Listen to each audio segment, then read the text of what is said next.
ओडिशा राजनीति में दिने चलचंचल थिबा बैजयंत पंडा 2018 जनवरी शेषठू आउ देखा मिलुना जदियो 2019 मार्च मासरू यही 62 वर्षीय राजनेता भारतीय जनता पार्टी सह सामिल होई अनेक सांगठनिक दायित्व ग्रहण करछन्ति किंतु राज्य राजनीतिक दृश्यपटरे तांको स्वर आउ सुनिबा मिलुना दुई थर लोकसभा और थरे राज्यसभा को निर्वाचित होइतिबा ही व्यवसायी राजनेता को 2024 राजनैतिक मैदान में प्रत्यक्ष भाव देखा मिलिबो बोली आशा करा जाउथला।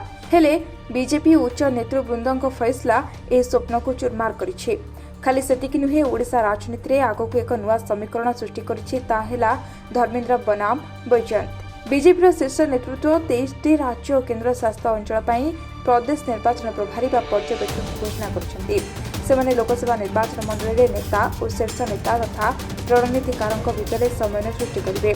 सेमानकु आवश्यक राजनैतिक परामर्श देवे। एही क्रमरे जातीय उपसभापति भाव बैजयंत पंडा को उत्तर प्रदेश दायित्व मिलुछि। तेबे ओडिशा प्रभाव आउ कौन रहिबो ताहा देखिबाकू ओडिशावासी चाहि रहइछन्ति।